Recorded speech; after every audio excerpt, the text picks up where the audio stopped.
That pain motivates you to figure it out. I wouldn't say science, it's more of a focus group. Like, let me throw this out there, and do I get a reaction? Do I not get a reaction? And you're constantly calibrating, like, that line sucked, get rid of it. They like that line, keep that one. That's most of stand-up comedy. Everybody thinks it's just going out there and being funny. It's really listening and changing and rewriting.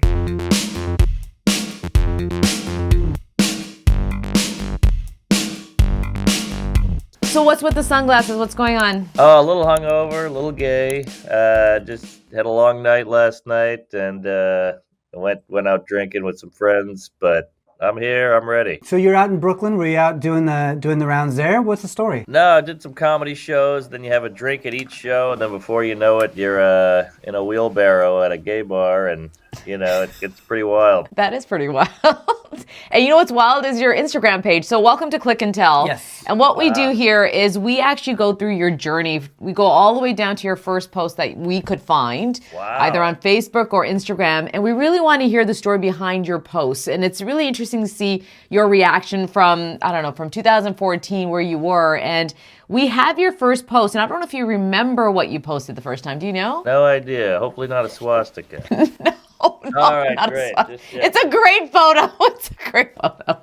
Oh wow! Look at that. I'm a twink. I'm a child. Yeah. You're a kid here, man. This is 2014. Yeah. Comedy Cellar. And you wrote Mindy Tucker is the best. Yep. She took the pic. She was a friend of mine. She was a great photographer, or still is, but yeah. So what was happening in that photo? Do you remember in 2014? I think I had just gotten past there at the Cellar, which is a big deal. I think I was celebrating, and she snapped a pic. Is that one of those like landmark things for a comedian, especially if you're in New York? There are certain venues that you go to where you want to be, I guess you want to be known for it. You want to know that you actually got there and killed at that venue. Was that the case that night? Yeah, that was one of the first times there, and definitely a big milestone for comics. I was such a comedy nerd. I moved from New Orleans, so that was a huge one. So she was nice enough to commemorate it. When you write your stuff, we came across this photo of your notes, and it was taken in 2016.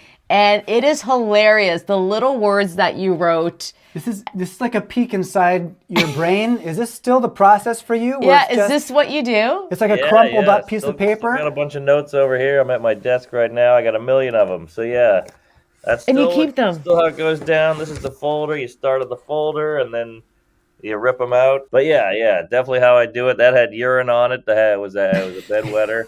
And on the back is actually a suicide note. So. Oh, long journey. Dude. Well, you made it through. You made it through to here. Like some of the words you have here, I'm just going to read a few of them. Douchebag just by itself, dick pic, kidnap. Yep. What is that? Is that condom? Condom. Douchebag's a great word. So you write these words and then what do you do with them? So that's a bullet point, just letting me know what joke to tell. So I do the condom joke, then the dick pic joke, and I know the whole joke by heart. I just need a little reminder of what the order is. It's really cool, having also been a fan of comedy for a long time. Back in the day, you would watch a special, and that's like the refined version of whoever's set, right? You got an hour. This is what we do. This is what hits. Now, with every podcast that you do and all the YouTube clips, you kind of get to see how you put stuff together, what hits and what doesn't. Do you find that is do you like the transparency of the way things happen these days, where you get to see a comedian's work on the way to the finished product? I like it because I don't think people know what goes into it. It's a lot of failure, a lot of humiliation, a lot of working on the bit. So yeah, you just see, oh, this guy, Jerry Seinfeld's really funny. Look at that. He's got a joke about dogs. But that probably took 6 months to get right, or 8 months, and a lot of tweaking and fighting with your wife and, cutting. So yeah, it's quite a process. So I think seeing it is cool. We're the opposite of magicians. I think let the world see. When it's when we talk to musicians about putting their songs together or putting music together, oftentimes it's like, oh, I trust myself and I trust my producer and I trust someone else's opinion. But when you are out there, you kind of have to test it out. It's not just, hey, buddy, do you think this is funny? Here we go. You got to step out in front. What is the feeling of is it like being a scientist essentially? Because I think for a lot of people, the idea of going up in front of people and them just not laughing at things that you say would be awful. Yeah, it's pretty painful.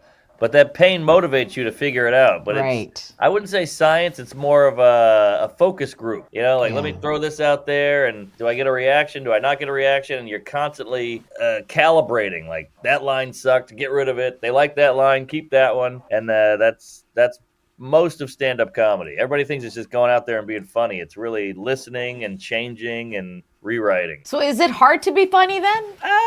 I'd say so, yeah. I mean, you know, you can be funny enough off the cuff, but if you want to have a fun idea that someone will quote later, I think you got to really work on it. Do you feel like you have to be on all the time too? Is that something that's, you know, a thing? Not really. People tend to hate that. So I think you got to do a little give and take. You're coming up to Niagara Falls here in Canada to go perform on the good side. North of the border. You've been all over. Do you find that things hit differently in different places?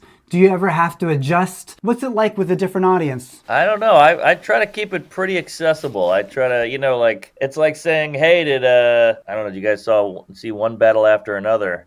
Like, hey, did it play well in California and play well in New York? Yeah, it's a good movie. So I think if the joke is good, it'll play well everywhere. I went to Australia. I went to Saudi Arabia. I went to Oslo. I mean, I tried it all over. And unless they don't know the product, or if you're doing a joke about Uber and they might not have Uber, then you got a problem. But if the joke's funny, I think it'll work universally.